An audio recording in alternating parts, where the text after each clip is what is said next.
Welcome to another episode of Dad Can We Talk? I am your host, Anthony Ray, and this is episode 83 of Dad Can We Talk? We are this much closer to getting to episode 100. Y'all know I've been talking about this for a while. This year, the episodes have been coming a little slow, but I'm getting back in my groove. Had a lot of stuff going on beginning of the year and this summer, but we're getting back to it. So I am excited to be back with another episode. I am excited to talk to my guest today. He reached out to me on email and he said he had checked out the podcast and he would like to be a guest. I kind of did a little research on him and I'm like, yeah, I would definitely love to talk to this guy right here, man. Y'all know me. I like to soak up the wisdom, and I believe he has a lot of wisdom that I could use for my fatherhood journey and also my marital journey. And that's what we're gonna get into today. So, without further ado, man, y'all welcome to the show, my man Anthony McNeil. How you doing? I'm doing great, man. I appreciate you accepting and having me come on and kick it with you. Looking forward to the conversation. Yes, sir. Yes, sir. Well, the way I really before I get into my first question, I want you to kind of introduce yourself and tell the people who you are and where you are and everything. Absolutely, man. Like you said, my name's Anthony also, from the state of Michigan, just outside of Detroit, and 56 years old and husband of 30 years to the same beautiful woman. Yes, two daughters, both grown now, 27 and 23. A retired police officer. I've been retired now for almost 10 years. Entrepreneur. I've been in business in my entrepreneurial side almost 30 years. Podcaster. I have one of the top law enforcement podcasts out. I'm a CEO of the Everyday Heroes Podcast Network, which is my network where I have a bunch of other first responder police podcasts. I also host the We Black Fathers podcast, and I have another podcast called Out the Rough, which is a golf podcast for Black folks. And I just like to travel, like to play golf, like to spend time with my wife, and just enjoy life, man. That's about it. Yes, sir, man. I love to hear that. Did y'all hear all of that? Did y'all hear everything this man has going on, man? You know, it's all types of stuff we can get into with all the stuff he just talked about. But you know what we're gonna do today? We're gonna stick to some fatherhood. We're gonna stick to some family stuff, some marriage. But I want to get right into it with you, man. My first question is always the same, and I want to take it back really quick. I want you to go back. What was your relationship like with your dad growing up? Talk about that. Oh man, my pops. Rest in peace, Pop. Rest in peace, Pop. My dad passed when he was 44. You know, he had cancer. And my dad was, I like to describe him as one of the best fathers on the planet until he got a bottle in his hand. Yeah. And my dad, you know, he had his problems with alcohol. And as a result of that, that caused other issues in the house, you know, domestic situations between him and my mom. But my relationship with him, you know, I credit me being the man that I am to my dad. You know, I like to, if I had to put a label on my dad, anybody that watches Good Times or the old TV show Good Times, James Evans was my dad. Right? Yeah. He didn't take no mess, and he didn't hesitate to put his foot in your butt when you needed it. Yeah. You know, and but my old man, like I said, we spent a lot of time together as a kid. And my old dad was what I would call the stereotypical Southern Black man. And what I mean by that is, in my life, in the 44 years that he was here, he told me he loved me once. Wow. But I knew he loved me. But his way of showing love was to put food on the table, clothes on your back, a roof over your head. You know, that was his way of showing love. And, you know, he and I, we spent a lot of time together fishing and camping and things like that, you know, and he always taught me, like I said, man, he taught me how to be a man. He taught me how to go out and get what I want. You know, don't count on nobody to give you anything. If you want something, you got to go get it. And like I say, until he got that bottle in his hand, man, he was the best father on the planet. Yeah, yeah, man. How that's interesting. I've heard a few guys say that on the podcast about their dads, about them not telling them that they love them, but showing them. How important has it been for you being a father with to your daughters? How important was it for you to did you carry that same thing, to where you would rather show them than tell them, or is it an important thing for you to actually tell them verbally out of your mouth? No, my girl's sensitive, man. They got to hear it.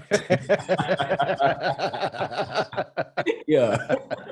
I tell them Hey, every day, man. I tell them yeah, every single day they've been on this planet that I love them, yeah, and being a father of daughters, I think is a little different than sons. yeah, And yeah, and times have changed also. Me growing up in the 70s and 80s and all that stuff when I was with my dad, yeah, men just didn't express themselves like that. yeah, Now today, in today's world, is more acceptable, I guess, for lack of a better term. mm, But in terms of what I learned a lot from my dad and what not to do mm, when it came to parenting. And that was one of them, making sure I told my kids every day that I love them. yeah. Because like I said, my dad passed when he was 44, and we're not promised That's young. to Yeah, be here. So and it's funny, man. I just tell you the impact he had on me when I started the police academy. Well, actually, just before I started, we had to go through this training to get into the academy. And I remember, man, we were running, and they were killing us, and I'm like, why am I doing this? I just want to stop. And mm, all I remember, man, is my dad just popping in my head and saying, "Don't your ass dare stop. yeah, You keep going. I ain't raised you to be a quitter. You keep going." And man, that's what got me through. yeah. So he had his impact on me, and I tried to instill a lot of what he taught me into my girls. And Mm. my girls, they tell me all the time, we're lucky we were girls, because we know if we were boys, we would have it hard. Yeah, sir. See, and I say that because I also have two girls, and I feel like Okay. their same age difference as your girls, about 3 to 4 years apart. But in the middle, I have a son, Hmm. and man, I make it my thing to tell my son all the time, out of my mouth, how much I love him. And I think that's something that he tells me all the time. He just sometimes randomly walks in my room, and I'm like, "What's going on, man?" He's like, "Daddy, I love you." Like, okay, I love you too, man. And he just walks out and just like lives his life. And I just think it's just a really important thing for us to be able to express that. And I do understand, growing up in your era, that was a totally different thing, Yeah. way different than our era right now, man. And I want you to talk about that. Like, did you grow up in that same area, Detroit area? Yeah, man. For the most part, we grew up in this area, and this is the funny part. We grew up in Detroit. My parents got divorced when I was in I think 8th or 9th grade. I can't remember what it was, but the whole time we were in Detroit, and it was just like I said, man. Times were just crazy. It was different then. Even growing up, we never stayed in the house and stuff like that. We were out ripping and running. And I remember my old man, like I say, my old man didn't take no stuff. I remember getting into a fight with one of the kids across the street from me, and my dad told me, you better not come back here with an ass whooping, or you're gonna get a second one. Yeah. Yeah, that's a different era right there, man. Yeah, But you man. know what though, man, I appreciated all that, because growing up, I look at a lot of the cats that I grew up with, and a lot of them are either dead or in jail. Wow. And had it not been for my father, even despite his shortcomings, him Mm. not being there, I could have easily have gone that route. Yeah. But I think him just being there, and the times that we did spend together and the conversations that we did have, I think that was the difference. Mm. you know, and I appreciate him for that. You know, like I said, despite all the shortcomings that he had, and he had a lot, but I learned a lot from him. And also, like I said, I also learned what not to do when it came to parenting, you know. So I can't say anything bad in terms of the way he raised me, because again, I contribute who I am to him. Mm-hmm. That's real. That's real, man. And that I love that so much, man. You know, even me not having my dad present in my life taught me a lot, you Mm-hmm. know. And now as I'm, you know, in my 30s now, and my dad and I have a fairly good relationship now. You know, we talk, you know, weekly at least now. And, you know, just having conversations with him and knowing the things that I miss not having him there has taught me so much about being a dad. Things like you said, things that I know I don't want to do, you Yeah. know, ways that I know I don't want to be like, you know, and even little small conversations, you know, I have with my dad today, you know, sometimes I take one thing out the conversation and I'm like, man, I needed to hear that. You know, Yeah. and it might be the smallest thing in the world, but I'm like, you know, I'm always looking for something that I can cling to and say, man, you know what? You know, I was just thinking about it this morning. I'm like, man, you know, I'm very appreciative for, you know, the little that my dad does. You know, he's trying right now, like really Mm-hmm. trying really hard. And he's been through a lot of stuff in his life. Like you say, the flaws, he has some real flaws. But every time I talk with my dad, I tell him how much I love him, man. You know, and he tells me the same thing, man. Yeah. You know, he feels, I think at times he's trying to overcompensate for time that he missed. And I'm just always telling him, man, you're good, Pops. Man, we all Yeah. right, bro. You know, Yeah. He probably feel a little guilty, but you know, yeah, you're trying to make up for it. But he there now, you yeah, know, and that's man. all that matters. Straight up, man. And so for any dad out there, you know, don't never feel like it's too late to make it right with your children. Don't ever feel like you're not spending enough time.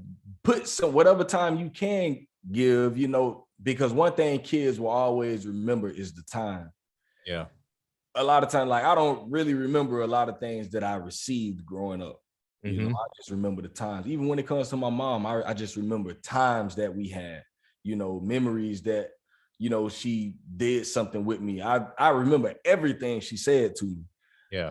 I remember everything my dad said, you know, times when I did see him. And one thing I do always remember is my dad always told me how much he loved me. Every time he did see me, even if it was once or twice a year, those 2 times I did see him throughout the year, it Mm-hmm. was always love, you know, son, I love you. You know, make sure you're doing good in school. You know, just always something positive. Just Yeah. letting me know that, you know, now that I'm growing, I understand, you know, he had some issues Yeah. and he did love me. He had problems. Yeah. You Yeah, know? man. I mean, and like I say, man, you know, they went through what they went through. We couldn't undo that. You know, all we can do is learn from it and not, hopefully not make them same mistakes. You know, and you Yeah. touched on a couple of things that, you know, if I could say to any fathers out there, and one of those things you mentioned was just spending that time. Mm. And man, that's so important, you know, because I have my wife's niece, and she's, I think, 30 now, but you know, her dad's not in her life. And I remember she's from Florida. And I remember she came up here to stay with us during the summer, one summer, and I think she was probably about 8 or 10, somewhere around there. And her and my wife was out at Sam's Club or Costco or someplace, and they ran into her dad, and that was the first time he had ever seen her. Wow. And you know, he was all excited and all of this stuff. She was excited because she had never laid eyes on her father before. Wow. And you know, he made all these promises that he was gonna come pick her up and they was gonna hang out while she was here. And I will never forget. She had her bags packed. She was sitting there waiting, and old boy never showed up. Dang. That crushed her, man. That crushed, and to this day, I think that still affects her. I think that lack of relationship with her father still affects her to this day. You know, like I said, she's 30 years old now. So if you're out there and you're making those kind of promises to your kids, if you're not with the mom, or you don't have full time with your kids, and you're telling them that you're going to come do something or do something with them, man, go do it, because they are counting on it. They are counting on that. And for you not to do that, you are there. You don't realize it as a father. We don't realize it as a father, but our kids look up to us so much, man. They look up to us so much. And when we disappoint them, it hurts them. That's real. It hurts them a lot. So I tried to spend a lot of time with my girls. As a matter of fact, my youngest daughter, she loves to travel like we all do. But she called me a couple of months ago, and she says, Dad, I was just thinking, I've been on a trip with mom, just the two of us. I've been on a trip with, her and her sister. You and I have never gone on a trip. Let's book a trip and go on a trip together. So we booked a trip, and we're going out to San Francisco early next year together, but it's just about, again, it goes back to just spending that time. Even she's 23 years old now, she still wants to spend time with Dad, and I appreciate that, Love that. I love that, man. That's something that I always think about. My kids are 9, 6, and 5 right now. So I try to carve out time to spend with each child alone, because I believe that that's a really important thing, especially with my son. There's times like last Friday, I'm always with all the kids. We go out, we do certain things, but sometimes I'm like, hey, put your shoes on, put some clothes on, man. We're about to go to a football game, just me and you. Then my daughters are like, oh, we want to go too. And I'm like, no, stay home with mommy. I need some time with my son. Yeah.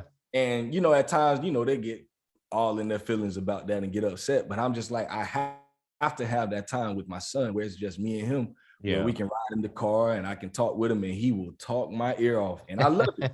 Yeah, absolutely. Backseat and he's just talking and I'm just like, oh, okay, yeah. Oh, yeah. And he just that's what's up though, man. Whatever. And, there's times when I try to spend time with my youngest daughter or my oldest daughter alone, because I think that's something, like I have they have big sibling rivalries, all of them. It's a big thing for them. And I think, I'm really starting to notice that I think they're just trying to fight for their time. Yeah. And I think they're really having a hard time with that. Yeah. All three of them, man. And that's something that I'm trying to focus more on, giving them individual time. Is that something that you ran into raising? I know you had just those two daughters. Is that something that you ran into? That's well, a little bit. It was kind of different for us because, like I said, I was a police officer at the time. My wife was a nurse, so we had shift hours, and in order to, so we didn't have to pay daycare. We were off on opposite days. So when I was with the kids, I was with the kids all day, 3-4 days out of the week, and then she would be with them, and then, when we would plan our family trips and everything. But my kids were different, man. My oldest, the minute she walks in the room, she's there. Yeah. The youngest, she could be in the room with you all day and you forget she's there. It's just two totally different personalities. So they require different attention or affection and things like that, and like I say, my youngest, she could spend time by herself all day long. Well, the oldest, you always got to engage with her. You always got to do something with her. But it's funny, man, because even though they had these different personalities, they both had their little sneaky ways, and they tried to compete for time with us, but it always worked out because, I tried to, like you say, I tried to divide that time with them. Even though we had our together time, I still felt that it was important to sit down with each one of them individually and spend that time with them, because it just makes that bond even stronger. It just makes that bond that much stronger because you're giving them 100% of your attention, and they crave that. Mm-hmm. Have you ever looked into this is something that I ran into sometime last year? I was looking at the love languages, and I focus on that with my wife a lot of times. What are my wife's love languages? How can I communicate my love to her best? How does she like for me to communicate my love to her best? Mm-hmm. So looking into those love languages and finding all of this stuff out about my wife, and it hit me one day. I'm like, my kids, they're humans too. Just the same way I have love languages and my wife has love languages, my kids all are different, and I think at times I try to love all of them the same. Yeah. But that doesn't work. It don't work. No. It'll never work because they're Yeah. all different people, man. So do you know your daughter's love languages? I'm not too familiar with that, but I in terms of just what they crave, what gets them. For my oldest, she's the huggy, touchy, feely type. Physical touch is her. Yeah. And my youngest, she go to give you a hug, she'll just lean in with her head. But she likes to sit and talk. Yeah. She can sit and talk to you all day long. So that one is, what is that one? I think that's quality time. Okay. So yeah, her love language is quality time and probably words of affirmation. She probably likes you to express your love to her. Yep. And like I say, the oldest, she'll make sure you grab and hug her because that's her thing. She loves the physical contact. But the youngest, it's just spending that time together and just that quality time with one another. And like I say, just planning this trip, that's what she enjoys. That's what she looks forward to. And she likes her alone time. But when it comes to her mom and I, she really craves that one-on-one with us. And we've ever since they were little, we've always taken our family vacations together. So we've always had that. But now that you talk about it, man, looking back, I can see that one-on-one was so important because it meant a lot to us. Like my oldest now, she's married and we're expecting our first grandchild here in February, and it's going to be a boy, we found out. So I'm looking forward to that, but just looking back, I remember some of the conversations I had to have with her. Like with both of my kids, I never had to put my hands on either one of them. Well, I take that back. My oldest daughter, I had to spank once when she was like 5 or 6 or something. But other than that, they just knew when my voice got to a certain tone, they didn't play no more. It was over. So my kids, they're amazing, man. I can't say anything harsh about. They have their issues because they grew up and this was something my wife and I intentionally did. When they were in middle school and high school, they went to predominantly all white schools. And we had moved out of this area and we had moved into a predominantly white area, and that was for the education. And we're glad we did it because they both graduated with honors. My youngest graduated high school a year early. My oldest now, her and her husband are both attorneys, and my youngest, she works in the government in DC. So we're happy that we made those sacrifices for them, but at the same time, it did cost them some identity issues. And now that they're both in their 20s, they're starting to reconnect with that side. And like my oldest daughter, she's married to a white guy. And I love him to death because when I first met him, I was a little apprehensive, especially out in the area that we lived in. And I'll never forget, his parents invited us to a party that they were having. And my wife and I go, and it was only one other Black couple there out of probably about 60, 70 people. Wow. And the brother comes over to me and he says, "You Amanda's dad?" I said, "Yeah." He goes, "Man, let me tell you something. You see all these white people around here? They love your daughter." And I was like, "What?" He was like, "Man, I met your daughter 3 years ago at one of these functions, and I would never forget her." And I started talking to like my son-in-law's grandparents and all of these. And "Are you Amanda's dad?" "Yeah." "Oh my God, you guys have done such a great job." So we knew we did something right, and we're glad we did that because now in the profession that she's in, she's learned that she has to deal with all races. She's learned that she has to deal with different types of people. So it was a sacrifice. And now like they're both older, they found themselves again. But going through high school and middle school, that was something that they struggled with, big time. I remember my youngest daughter, she likes to write. and she wrote a story called A Black Girl's Hair. And it was about how her hair didn't look like the white girls and how the white girls would always question her about it. It actually got published on MTV. It was such a good story. I actually cried when I read it. Wow. Yeah. And but they found themselves. They went through what they had to go through, and we always made sure that they knew who they were. Yeah. So And I think that's so important, man. The last 3 years, my oldest daughter, she was going to a private school. We ended up putting her in a private school in first grade. So she's in fourth grade this year. And my son, he went only for his kindergarten year. And this year we had to switch them back over to public school because we couldn't get our youngest in the school that we were trying to get them into. So we're just gonna try again next year. But I started to see this thing with my oldest daughter being around a lot of white kids. And, me and my wife, we're like culture. We are like these super pro-Black people. And, it's kind of bothered me a little bit. I'm like, I just hope she just don't start to feel like she's any less than anyone. Yeah. And that's just something that I'm always pressing on her about, my wife, she has the locks. And so my daughter was like, I want locks too. So she has some locks now. And, I think one time my wife put, just some fake locks in her hair so she didn't have to mess with it for like a week.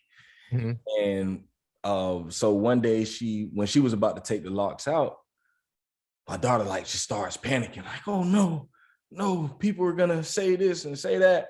So I'm overhearing the conversation. And I kind of get, I'm like, huh?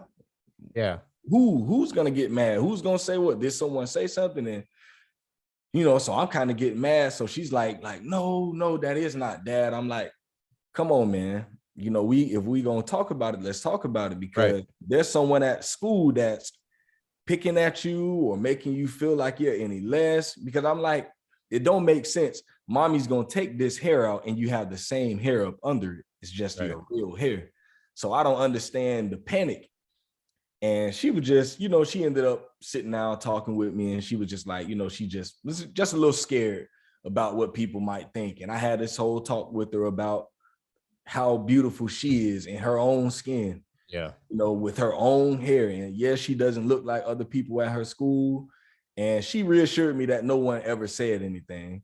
Yeah. She just, it was just, she's self-conscious, she making sure that she's not feeling, I don't want for anyone to feel any type of way. And I'm like, yeah, I mean, and some people might. Mm-hmm. And that's fine. And that's normal. Everyone won't like you. Everyone won't think that you're what I think, but just know what me and mommy think is what's most important. Absolutely. God created you to be. And, so we had that talk, and I think it's just, and I try to always keep her around, only time they're really in that type of environment is at school. Mm-hmm. Because all of our friends are like us. But that's something else though, man. I'm sorry not to cut you off, but you will see this as your girls get older. More so your girls than your girls than your son. Mm-hmm. As they get older, social media and their social circles, social circles will have a profound impact on them. Both of my girls dealt with it. I have nieces that deal with it. My wife's friends' daughters deal with it. It's I don't know what it is, but it's just something about this culture, or this age, the kids in today's society and social media. It has a huge impact on their outlook of themselves and the world. And just be mindful of it as your kids get older. Like I said, I don't have sons, so I can't speak on sons, but I know with girls, it definitely had a impact on them. Like my cousin's daughter, she just entered her first year of college, and I was talking to her and her sister. They're 18 and 14. because I was going to be giving a speech to some kids at a school, and I wanted to know what were some of the problems that kids their age face today. And both of them said self-image and social media.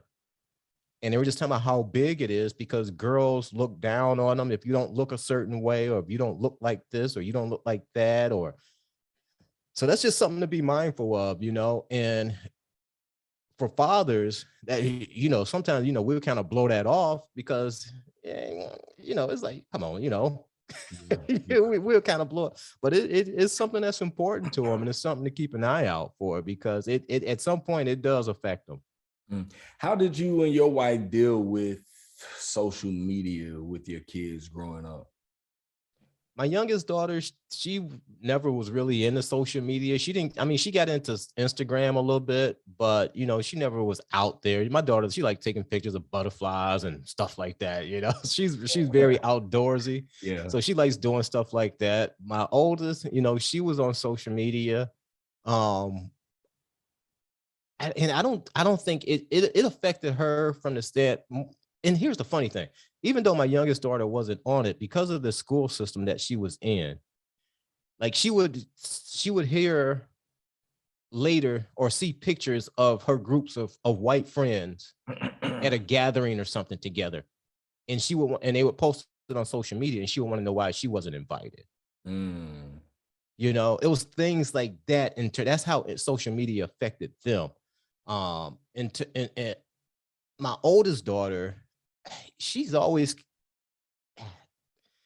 social media. I don't think social media affected her the way it did my youngest daughter. Yeah. My oldest daughter's always kind of had a good head on her shoulder in terms of who she is. She had her small bout of self-doubt, but she just naturally just grew out of it, And she's 27, right? She's 27. Yeah. So she's like 6 years younger than me. So I think she's kind of right there lumped in with my era, with people our age. I always say we kind of have an advantage in this social media era because we knew what it was like to grow up without it. Yeah. I think really social media really didn't start really hitting. I graduated 07. That was about the time it started. So 07, 08, somewhere around there. 08 was when we kind of first started. So when I was in high school, like I didn't get a cell phone until 10th grade. Yeah. So for me, it was like cell phones and tablets, especially like tablets and all that. That really wasn't a thing for us. But we were learning about it in school. So when it came out, it was like, oh, this is an extra thing. We knew how to go outside and we knew how to interact with people in person and all of that. I think for your youngest, she's 24, right? 23, 24, yeah. 23, 24. So she's like, I think she's a little more on that side where she kind of, she grew up with it yeah. So I think it's harder for those, maybe the 20, I always say about 24, 23 and under, they kind of grew up with it in their hands. They're really the technological era, I forgot what they're even called. What are they? Gen Z? I think there's Z. I can't never keep up with that mess. I can't never keep up. But I think they might be like the Gen Z. I think they were right there. Because what year was she born? She was the oldest. She was 98. The youngest was born in, the youngest was born in 98. The oldest was born in 95. 98. See, I took a class on this stuff. And I think that 98 was like that cutoff year where it was, I think that's Gen Z, if I'm not mistaken. Okay. They really did grow up with it. I took a marketing class one time and it was just about, social media and, knowing how to market to different age groups. And, every time it talked about that Gen Z group, you got to really think about what they grew up on all of these things. They're using the TikToks. And yeah. But what's funny though, man, did you say that now? My youngest daughter, she was a little socially awkward. And everything, like instead of just picking up the phone and call somebody, she's more comfortable texting. Yeah. That sounds so she's more comfortable texting people. So and like even when she was getting out into the workforce after she graduated, and I would tell her, I said, listen, you have to email people. You can't just text people. You have to pick up the phone and call and talk to these people. You can't just communicate via email. Everything, you have to pick up the phone. And so that was something that she really had to learn. But the best thing for her when she got hired into the government, the department that she's in, because it's a highly secured area, they can't have phones while they're working. Wow. So that was one of the best things to happen to her, because she was only 21, 22 when she got hired in. Wow. And not having her phone with her forced her to learn how to interact and communicate and talk to people. Mm-hmm. So that was one of the best things that happened to her, because she was definitely one of the, I'll just text them. Pick up the phone and call. Yeah, and that's something I'm on my kids about all the time. I'm really specific about the social, just electronics, period. I tell my kids during the week, they cannot touch anything. I don't want them Monday through Friday. Well, until at least Friday after you get out of school. I don't want you on a phone. I don't want to see a laptop, computer, any of that. TV and Xbox. I don't want any of that stuff. If anything, if you want something to do, go outside and use your imagination. Yeah. Exactly. Go and play and do something constructive. I don't want you just stuck in this stuff, because I see the effects of it. And that's something that I am terrified of it. I hear you, man. I just don't, they always ask me, Daddy, how do you know so many people? And I'm out and about, people see me. They're like, how you have so many friends? I'm like, that guy wasn't my friend. I just met him just now. Right. We in the grocery store. He said he liked my shoes. And I was like, hey, what's your name? Have a conversation. And just trying to be that example for them, to show them that, you have to be able to talk and communicate with people, not just see people when you stare, like, right. You're going to say something, like if you're going to stare, at least say something. Yeah. Don't just stare and then. And now that you said all of this, man, it's funny just thinking about my kids, because my oldest, she will not hesitate to open up her mouth to somebody. But the youngest, like I say, man, she was just socially awkward a lot. And it's just something that she just had to grow out of. And I have a nephew. I remember my mom called me and she says, hey, can you come over and cut the grass? And I had a lot going on, so I couldn't get to it right away. And when I finally got over there, my nephew was there. And my nephew was, at the time, I think he was like 16, 17. I said, how long you been here? She said, oh, he spent the night. I said, and you called me to come cut the grass? Now I go in the back room. He back there on his Xbox. Man, I snatched that thing out the plug. Man, if you don't get your butt out there and cut that grass. But he hates to see me coming, because he will stay on that thing 24/7. So he'll go over to my mom's house because he know he can do it there. But yeah. Man, if you don't get your butt off that game and get out there and cut that grass. But that's one of the things my old man did to me. My old man said, I'm not giving you an allowance. I put food on the table for you. If you want extra money, you go out and work for it. Yeah. He said, I'll buy you a lawnmower. Now you go out and cut grass, but I'm not giving you an allowance. So it's just a different time, man. That's for sure. Yes, sir. Yes, sir. I want to go here, man. I know you did some time on the police force. Mm-hmm. What advice would you give to a young kid on how to interact with law enforcement? Oh, man, this subject. Let me tell you something, man. If you, whether you're a young kid, an adult, anybody, if you interact with the police, whether you did something or not, you don't have to get rude and upset out the rip. Yeah. Because all that's going to do is escalate things from square one. I'll give you a perfect example. I had a young lady she was a sister that I had stopped. I was headed to the station. I had no intentions on writing this girl a ticket. I stopped her because she didn't have her headlights on, and it's in the middle of the night. So I walk up to the car, and the first thing she says to me before I can say anything is, you only stopping me because I'm black. No, that's not why I'm stopping you, ma'am. Well, you ain't got nothing better to do. Why are you stopping me? I said, man, if you calm down, I'll be happy to tell you why I'm stopping you. You don't have your headlights on. She looks down, realized they ain't on. I said, have a good night. And I start to walk back to the car. She jumps out of the car. Oh, officer, I'm sorry. I'm sorry. Don't worry about it, man. It's not a big deal. Now, imagine had that been a white officer. Yeah. That would have gone differently. Yes, sir. You know, so I tell people, even my own family members, when you get stopped by the police, yes, sir, no, sir, yes, ma'am, no, ma'am. Give them what they asked for and let them do their job. 99% of the cops out there are not looking to get into a confrontation. Believe me, they just want to do their job. But we as people, it's just human nature.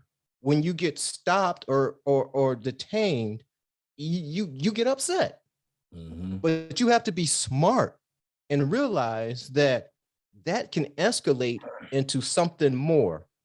And it doesn't have to. And I say this to all officers. I always tell officers, listen, anytime we have an interaction with somebody, it leaves an impression, good, bad, or otherwise. We always try to start it good. And it's up to the individual to decide where it goes from there. And that's the rule that a lot of officers try to follow. Now, sometimes, even in my career, it don't always start there. Sometimes you're going to start it bad, you know, but that's where you have to learn to de-escalate. I'll give you a perfect example. I don't know if you heard about the story that just happened in Alabama with the pastor that got arrested for water in his neighbor's yard. No, I didn't hear that. Okay. Older pastor, Black gentleman in Alabama, his neighbor's out of town. They asked him to water their flowers while he's gone. So he, for whatever reason, he pulls his car into their driveway and he's out there and he's watering the flowers. Well, a white neighbor on the other side of these people's house, all she can see is this car in their driveway. She can't see who it is. So she calls the police about a suspicious vehicle. 2 white officers arrive. They ask the gentleman, do you live here? He says, no, I'm just watering the flowers for my neighbors. They're out of town. They asked him for his ID and he says, no, I'm not giving you my ID. I'm not doing anything wrong. Which, no, he knows he's not doing anything wrong. But, and this is what I try to tell people. You have to understand, the police get lied to all the time. So when if they ask you for your ID, just give them the ID. But the fact that he didn't give them the ID, and I understand he was pissed off because, hey, I'm just out here watering flowers. I get it. But you got to think longer than that. You got to think beyond that second there, because it's going to escalate. All right. So just give them the ID and let them do their thing. And the white lady ended up coming back out that call, and she says, oh, I didn't know it was preacher such and such. He's here watering the flowers for the neighbors. But because he had taken it to that next level and refused to give them the ID, and he became very upset. They end up arresting him. Wow. And that didn't have to go that way. And it's both of their faults, both the officers and the gentleman, because I understand why he got upset. But he has to understand that he shouldn't have gotten it because he did nothing wrong.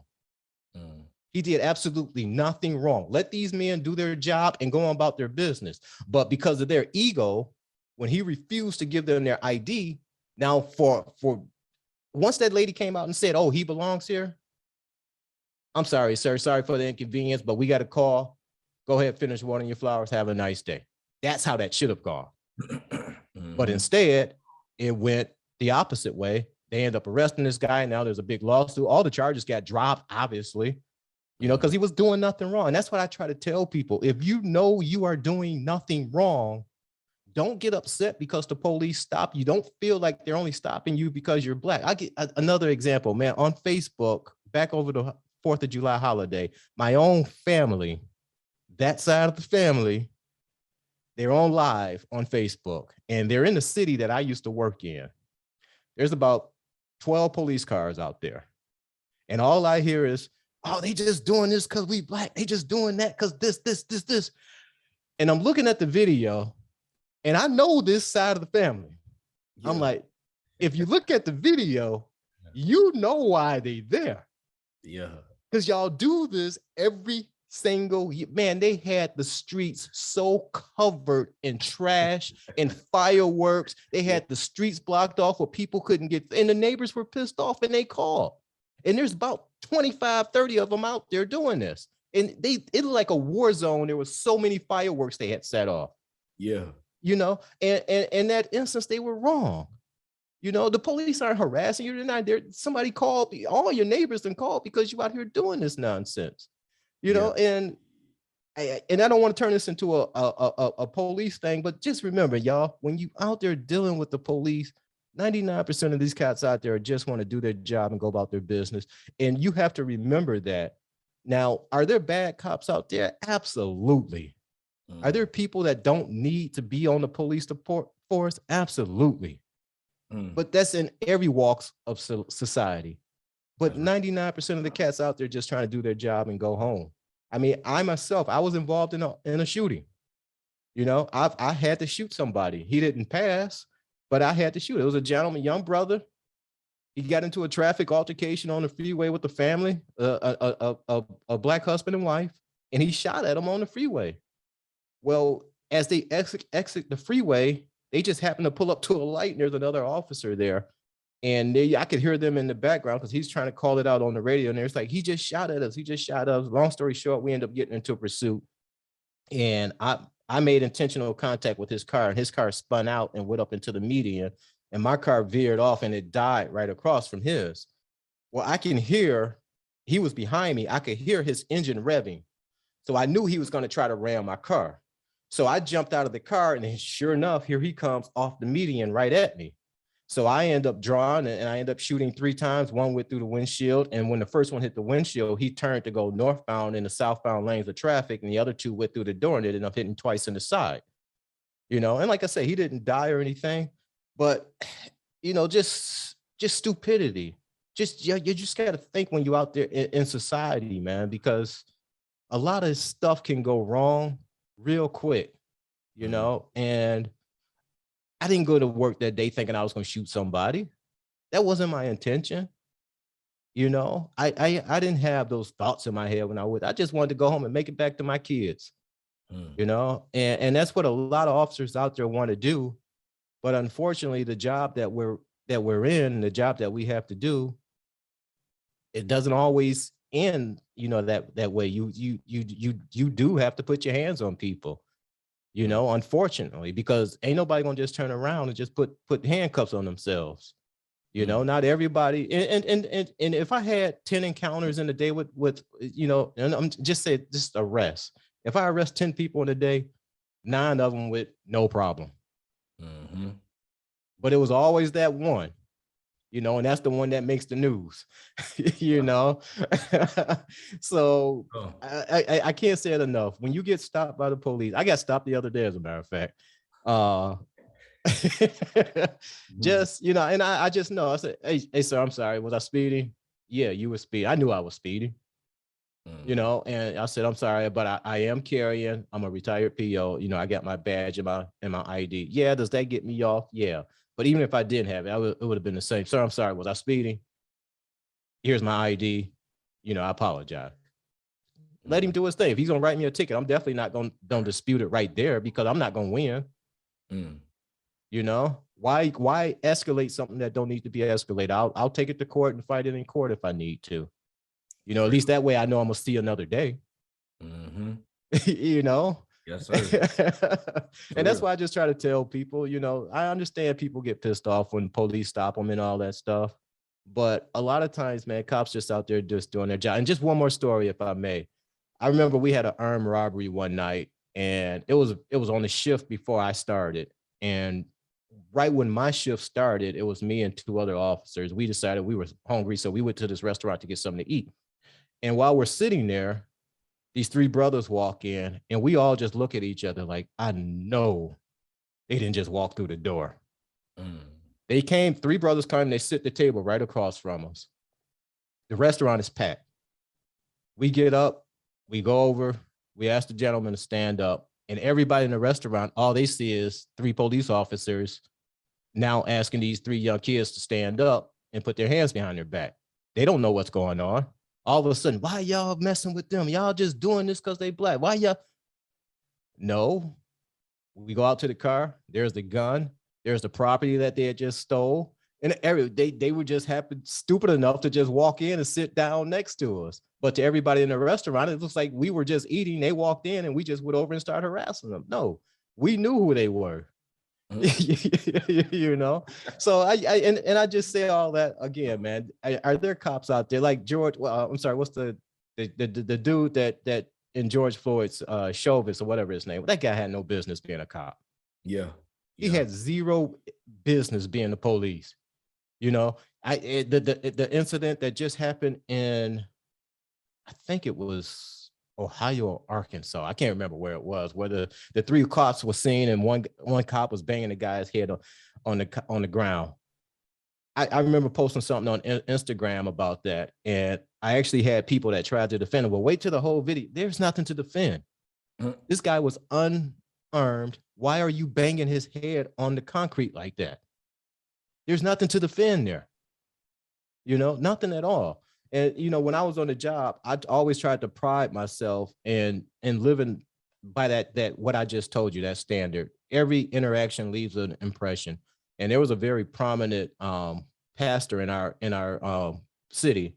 He and I had gotten into it when it was a school strike or something that was going on. He and I had gotten into it. And the last week before I retired, his son got arrested. And his son was a big boy. He was about 6'4", probably about 270, 280. And he was bipolar. And I didn't have anything to do with the arrest, but I was a hostage negotiator. And when they took him upstairs to process him and everything, he became unruly and everything. And they had to put him back in isolation. And when they put him back there, he started flooding the toilets and all this stuff and causing all these problems. So they had to take him out of the cell, but they didn't want to go in and get him by himself because he was so big. So my lieutenant said, you want to go up and try to talk to this guy. So when I get off the elevator, there was a young white officer that was going to be taking my place as a negotiator when I retired. And he's standing there and he has a taser and black gloves on. And I looked at him, I go, what are you doing? He says, I'm going to talk to this guy. And I looked at him and I said, everything about you right now says I'm here to do anything except talk. I said, you are a negotiator. Our weapon is our mouth. And I took him back there. I talked to this young man, and all it was because cops have egos. Nobody took time to shut up and listen to him. All he wanted was somebody to go check on his dog because when he got arrested, he didn't have time to feed his dog. So I took the time out and I did what a lot of cops don't do. I listened. And when he told me what the problem was, I sent somebody over, they fed his dog. We didn't have another problem out of him the rest of the night. Wow. Crazy. You know, and I don't want to take up all your time telling stories, but you got me on the road now, man. I tell you another story real quick. And this goes to what I mean about listening to people. There was a young lady. Well, I got sick. I think it was 5 years before I retired. I had some health issues and I was forced to come off the road and I had to go inside and work. And when I got in this position, I hated it and it started to change me as a person. I was to the point where I actually hated people. I hated dealing with people. And I remember one day I was having a bad day and this sister comes in with her 12-year-old son and her mother. And she says, I'm leaving my son here. I can't control him. He hits me. He hits my mom. You do whatever you want to do with him. Like I said, I was having a bad day that day. So I took this young man aside and I looked at him and I said, hit me. And he started crying and clenching his fist. And I said, what are you crying for? You was a man when you was punching on your mother and your grandmother. Now you got a man in your face. Go ahead, hit me. I'm going to give you one swing, then I'm going to wear your ass out. Yeah. And he clenched his fist and he started crying. Needless to say, he didn't hit me, but he and I ended up talking for almost 40 minutes. And unfortunately, it was one of those situations that I had seen numerous times. There was no strong male figure in his life. He was starting to become of age and hanging with the wrong people and being influenced by the wrong people and, you know, doing bad in school and stealing and all of this whole stuff. And the last thing I said to that kid was, look, man, I don't know you. You don't know me. But if I get an inkling that you put your hands on another human being, I would personally track you down and beat your behind. That was the last thing I said to him. And the day that I retired, they were having a small party for me at the station. And I get called to come up to the front desk. And when I walk out the lobby, it's him and his mom standing there. And his mom says, Officer McNeil, you remember us? And I said, yes, ma'am. How can I help you? She said, I heard you was retiring today, and I just wanted to come in and say thank you and give you a hug. And I said, for what? She says, since that day you spoke to my son, he's been a different child. He's doing better in school. He stopped hitting me. He stopped hitting my mom. He stopped stealing. And when she said that to me, man, I was like, wow, it's funny, but I went through all of my health issues for that moment when he came through that door, so I could be there to talk to him, because no one else would have took the time to talk to that kid. And it turns out he was 12 at the time. This was 10 years ago, so he's 22 now. He's about ready to graduate from Michigan State. Wow. But it's just a matter of just talking to people and taking the time and being empathetic with people. And that's what a lot of cops don't do. I'm happy to say that that's changing now. You are starting to see this younger generation of cops that are coming out there are starting to realize that, because they grew up, not like I did. When I grew up, my department was 160 people and there was 5 blacks and I was one of them. So times have changed, but it's a tough job, man. And if I can just say one last thing about this, if there's any brothers out there or sisters listening to this, understand that if you are not happy with the way law enforcement treats us, treats people in general, my advice to you is 2 things. If you're able, go to your local police department and ask to do a ride-along. I promise you, you will change the way you see law enforcement. And 2, again, if you're able, join the profession, because the only changes come from within. And the only way we're going to make change, we can protest, we can march and do all that stuff worked back in the 40s and 50s and 60s. That don't work today. If you want to make a change, you have to change from within inside. Like I said, my department, when I started in 92, it was 160 officers. There was 5 black officers. Today, my department is run by a black chief, and it's about 50% black. The department has totally changed. The way they police has changed. But that's what you have to do. You have to change from within inside. Y'all listen, man, my man just preached. It was all true. And everything you're saying is just so true, man. And I'm thankful for you sharing all of that, because it's important. It's very important. Before I was who I am today, I was, a lot of people don't know this stuff about me. I kind of, I was blessed to not ever really get myself in too much trouble, but I was a delinquent and I was doing a lot of stuff that a lot of people had no idea about. And I've had some run-ins with the police. And there are times when every time I lied to get myself out of trouble, lied to just lying, like real deal lying. And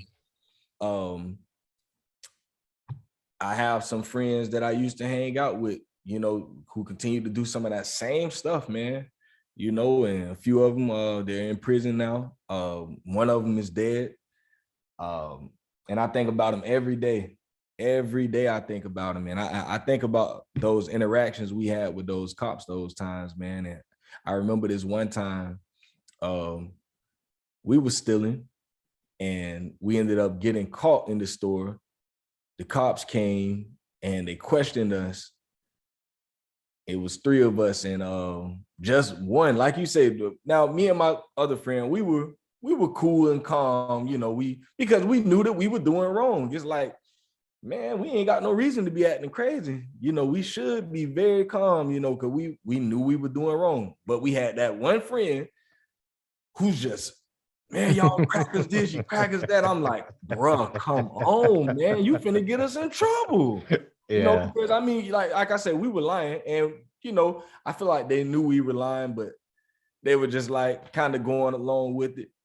And man, the one officer, he grabs my friend, he puts him up against the wall, and we were in a little small town around here that is pretty known for having, some racial stuff out there.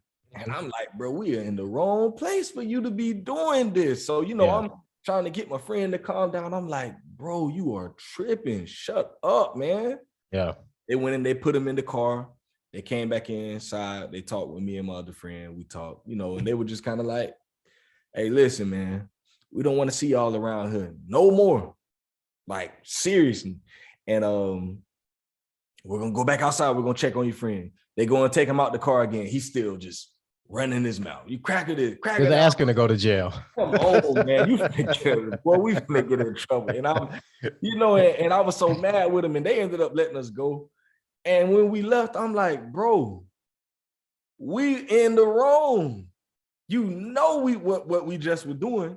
Come on, man, bro. You got to be smarter than that, man. And and you just like, man, I ain't gonna let them crackers talk to me like that, man. Listen. And if I can give the listeners one more piece of advice on what you just said, understand this: as a young person like that, in a situation like that, that officer he don't have to put his hands on you to hurt you. Mm-hmm. That pen is worse than anything he could do to you physically. Yeah, boy. Because that pen will affect you for life. Yeah, seriously. So you have to think about all of that stuff, man.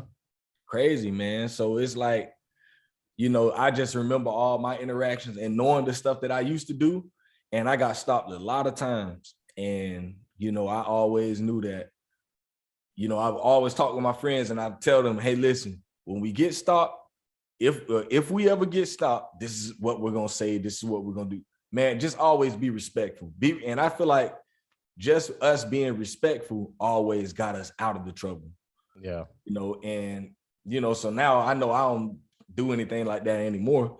So now it's times when I get stopped, like you say, I'm just, hey, listen, maybe I was speeding. Man, I was speeding. I was going that fast. Come on, man. And, they give me the ticket. They give me the ticket. If they don't, praise the Lord, but just knowing how to interact with the cops, and, I know there's some people, like you said, there's some cops that wake up in the morning, that 1% that might know that I'm going to get someone today. I'm going to do this. I'm going to do that. But I've been blessed to never have ever ran into anything like that, and I'm thankful, but I don't give them any reason either. Sometimes they ain't even got to have a reason, but I ain't going to give you no reason. I'm going to make sure I do what's right. I'm going to say what's right. And I'm just trying to get them to get back in their car and go off. Absolutely. And what y'all have to remember also is nowadays, just about every police department, officers are wearing cameras.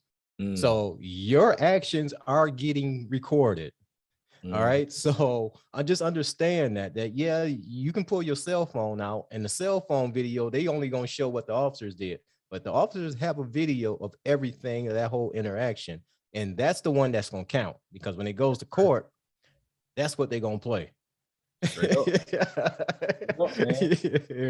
But man, you said something, and taking this back to fatherhood, the importance of my father being in my life. When I became a cop, I'll never forget, we was going through orientation. Part of our orientation was having to go up to the county jail to learn the process up there. And I remember walking through there and I hear somebody yelling, Tony. I'm like, what the hell calling me in here? And it turns out I turn and I look, and it's one of the cats that I grew up with. He's sitting up in the county jail. Another brother that I knew, we had a shooting one night, drive-by shooting, car stops at a red light, 2 vans pull up and light him up. Another one of them brothers that I grew up with. They all took that path because they didn't have their fathers in their lives.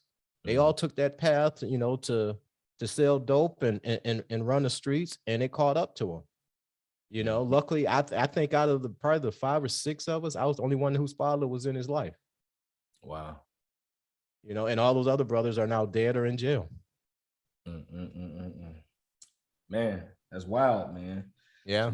So man, we just really encourage the dads out there, man, especially if you have sons, man, make sure that you are. One thing I always say, I don't want my son to have to go and look for what he needs in the streets or to anyone outside of his house. He should be able to come to me. Yeah. And I want to build that type of relationship with my son where he feels comfortable coming to me with whatever it is he has going on. And that's why I've tried, my kids are young right now, but, I'm always trying to be open with them. about everything, just trying to let them see that daddy ain't perfect either. Yeah. So just like, I'm getting on y'all behind about messing up, daddy mess up too. And I hold myself accountable. I ain't gonna tell y'all to do anything that I won't hold myself accountable to. I had that conversation with them yesterday. My daughter was getting upset with me, and I'm like, do I ever tell you to do anything I don't do? Everything I tell you to do, you see me do it right here with your own eyes. Yeah. So everything I'm telling you, I have to tell myself these things. So if I'm getting on you about cleaning up the house, I'm gonna clean up too. Right. If I'm getting on you about doing right, I need to be trying to do right too. And I'm man enough to tell them at times when I'm wrong. I might feel like I've done something wrong, and I go to my babies and I tell them, hey, look, listen, daddy was wrong. That's on me. And it's crazy, man. One time, my son, my youngest daughter, and my son got into a fight. They were just in the room, just going back and forth. So when I come in the room, I see him push her. And so I'm like, I get pissed. So I kind of push him down on his bed, like, hey, listen, you can't be doing that.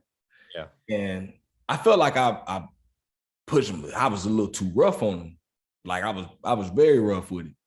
And later that night, I was putting him down to bed, and he was just like, Daddy, it's okay that you push me. And I'm like, no, it's not. That's not okay. That's not okay. And I don't want you to think that it's okay because I did it. Because I shouldn't put my hands on you, just like I told you, you shouldn't be putting your hands on your sister. No, that's not the right way to handle that. We could have talked about that. So in the same way I hold him accountable, I try to hold myself accountable to certain things, because I'm like, if I'm telling him, don't put your hands on people, but then I'm putting my hands on him, it's like, well, Daddy, you do it. Right. When you get upset, you put your hands on people. So he might feel like, well, I'm upset, I'm gonna do like what Daddy do. Yeah, and all that does is later on in his life is teach him not to listen to Dad because he don't believe what Dad says. Yes, man. Yes. And that's the type of stuff that I'm, constantly always trying to, hold myself accountable to. Don't tell them things that I don't do. I want to be that example for them, so that when I tell them something, I want for them to see the example in me. Yeah, absolutely. So that when I tell them, it has power to it, and they say, well, Daddy do it. So if he's telling us, then it must be something right. So yeah, man, I want to go. I got this couple more questions for you. I want to go here really quick. Okay. I know that you've been married for 30 years, man. 30 years. I'm on 10 years right now. I just hit 10 years in May. And man, this 9th and 10th year have probably been the hardest years this far. And I did some research on it and everything. And they were like, it's really, when you get to that point, there's certain years that's harder than others. Mm-hmm. But what advice would you give me, man? If anything, any advice you would give me to get, I want to one day be there, 30 and 40 years. I would start with this. Understand that it ain't gonna be roses all the time. Mm. You got to have those rough moments, because that makes you appreciate each other. Mm. And it ain't in 30 years, man. I mean, come on, ain't nothing perfect. We've had our ups and downs. Trust me. We got to the point where we wanted to kill each other. Yeah. But with that, I say this. There was a point in time when you saw your wife and you said, damn, I want to spend the rest of my life with her. All right. Yeah. Always remember what that was. Because everything else you'll work through. When that feeling is gone, the marriage is over. But there was a point in time that woman stole your heart and you said, you know what? I want to spend the rest of my life with her. And I think we lose that. And as long as you remember that feeling that you had at that moment, what you were doing to treat her that good, to make her be that one, the way y'all treated each other, that's what you have to get back to. I remember I had a a young brother that used to work with me, and he was taking my place up on the front desk when I retired. And I looked over at his computer one day, and he was looking at wedding rings. I'm like, "You getting married?" Yeah. And he says, "Well, don't say nothing, but I'm thinking about asking this girl to marry." I'm like, "You ain't even dating nobody." And he says, "Yeah, I actually met somebody." And I'm like, "When?" He said, 3 weeks ago. I said, 3 weeks ago? Yeah. And you talking about getting married? He says, "Yeah." He goes, "Can I ask you a question?" He says, "I always hear you say when you met your wife, you knew she was the one. How did you know that?" And I said, "Honestly, Aaron, it's a feeling that you can't explain. You can't put it into words. It's just something that you just know." And he says, "I have that feeling." I said, "Well, what did you meet her at?" And he said, "When she came in to make a police report." I'm like, "Oh."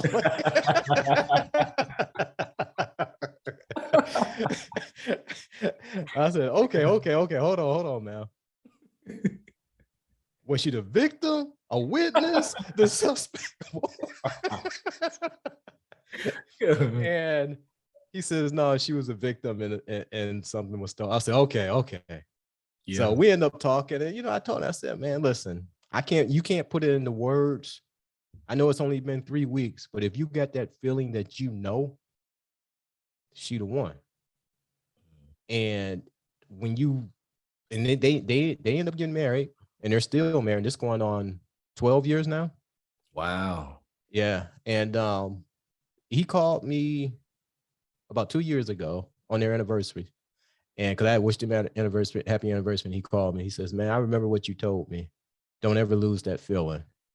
And I said, "Yeah, man, that's very important, because a lot of people lose that. And as long as you hold on to that, and you remember why that person was that precious and that important to you, that you wanted to spend the rest of your life with them, you can fix everything else." Yeah. And that would be my advice, man. Just never lose that instance. Man, that's like confirmation for me, man, because we were going through it pretty rough this year. And I started doing some real soul searching. And what I really came to was this: I stopped cherishing my wife. I stopped cherishing her, and look, I started allowing everything else outside of why I first loved her to affect how I felt. And I went back to that. I was like, why did I even want her in the first place? And it just took me back. I'm like, it wasn't about what she did for me. It wasn't about, how I felt like she treated me. None of that stuff. It was just her. I'm like, that was my baby, and I'm like, and she's still that, outside of all the things that I can make up in my mind about what she don't do and what, man, all that stuff don't matter. I'm like, at the end of the day, she wasn't doing that stuff when I first met her, and I still loved her. Exactly. We went a whole long distance relationship for 3 years. Yeah. And I'm like, that was my baby. When she used to come to town, man, that was like the happiest I was at that I moment. hear you, man. Like, I hear you. That's my baby, boy. Like, when my wife and I used to tell me date, nothing. man, I was living in my apartment when I used to turn that corner when I used to get home from work, and I used to see that little red Datsun or Nissan sitting there. I used to light up, man. Yeah. And you have to remember that's, life happens to us, and it starts to pile on, and we forget about those reasons, those moments, and you have to go back and bring that stuff back. That's some good stuff, man. Good stuff. This is my last question for you right here. If you could sit down and talk with the 18-year-old version of Anthony, if you can, just the way me and you are talking right now, I know you're talking to another Anthony right now. But if you could talk to that 18-year-old version of yourself and give that young man one piece of advice going forward, knowing everything that you know right now, what would you say to him? Don't be afraid of success. A lot of people are afraid to fail. I was never afraid to fail. I was always afraid to succeed. And what I mean by that is, with success becomes responsibility and accountability. And a lot of people aren't ready for that and all that that encompasses. And for a long time, I'd always wanted to be a business owner, but I never had the resources to do it. But looking back on it, that was always just an excuse. I was afraid to succeed.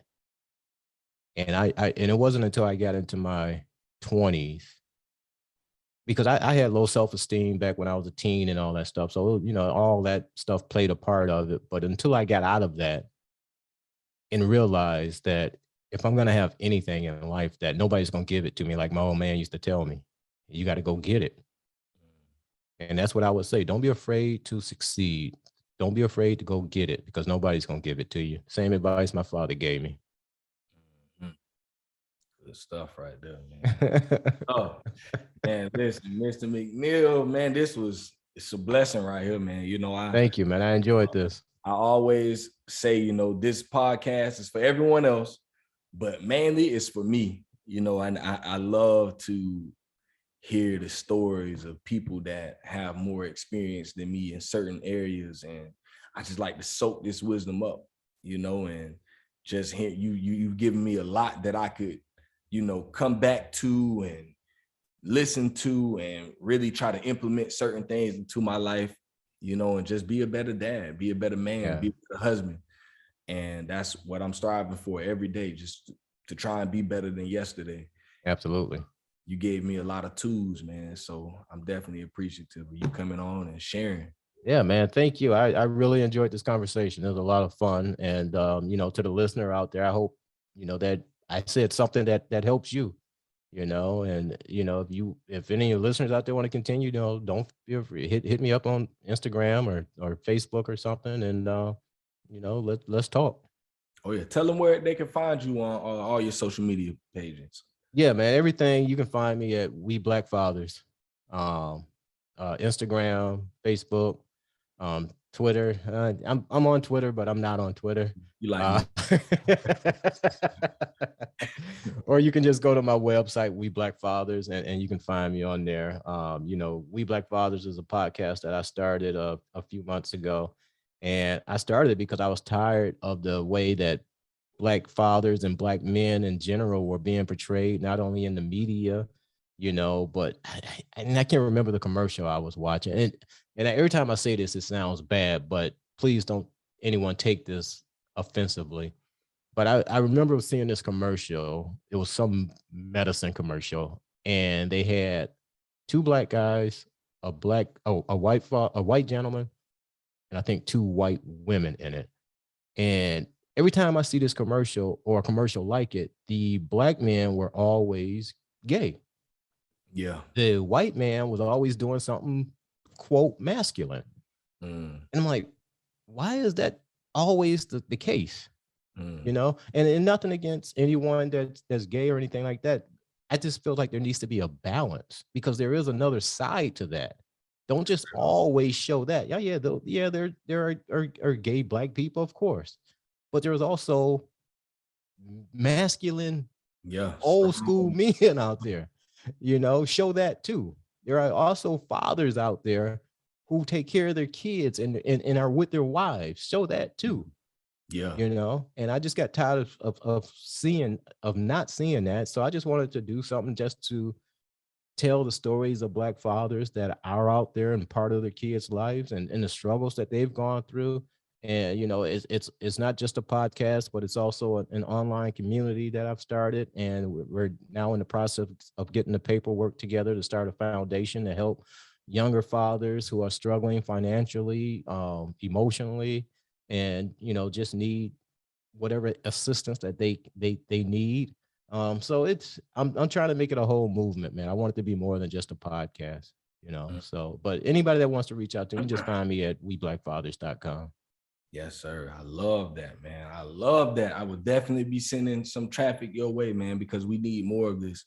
You know, I always tell people, if I hear someone, you know, sometimes in my area, someone might say, well, I seen so-and-so trying to start a fatherhood podcast, and I know you already do it. I'm like, so? It's not enough of us, man. It's not enough. I say, shoot, give me their name and number. I interview them on my podcast and send people their way because we need more representation, man. And it's funny you said what you said, because that's the exact reason why I started this.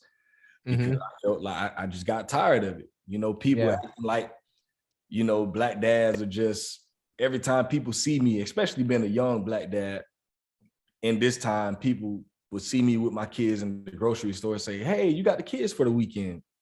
Right. Like, why does it have to be for the weekend? Like, it's my kids, man.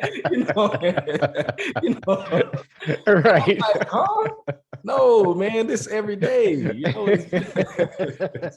You know, so I feel you, bro. Got tired of hearing that type of stuff. And I'm like, man, I know like 100 dads right now I can name you that's just like me. Yeah. And I will always tell people that, but I say, you know what? I always say that. But now I'm going to do it. I'm going to start a podcast and bring those very dads I was talking about onto my podcast to let them speak for themselves and tell y'all about their story and bring these just, so that's what we do. Just bringing dads on to be representation. And, you know, white dads started reaching out. I'm like, man, come on and tell your story too. Because I heard the one you had with the one dude from Utah, I think it was. Yep, Utah.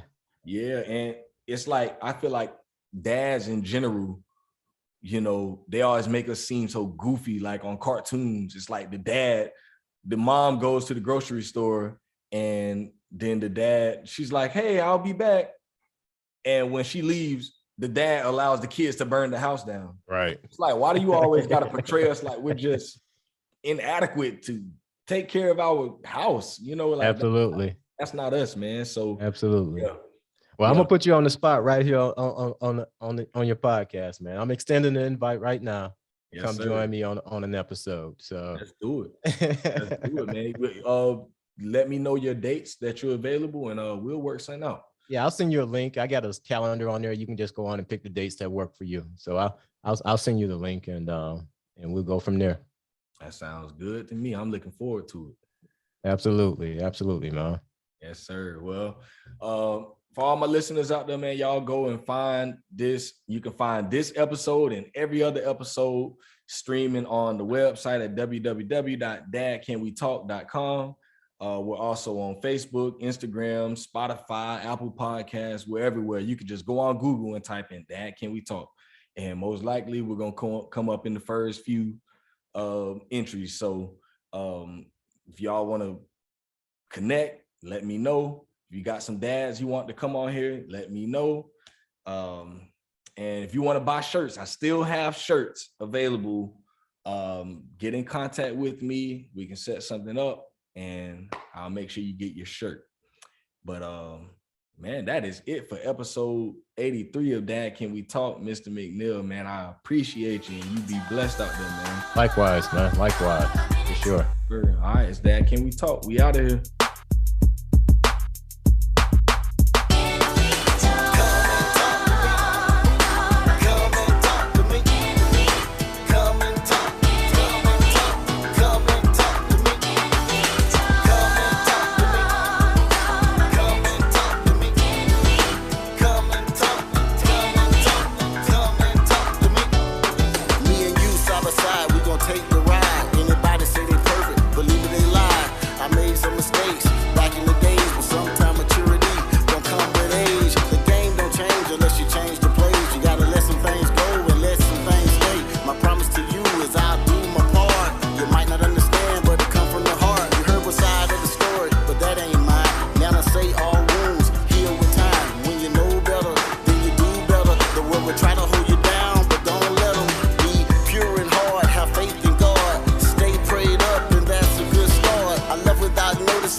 You fought me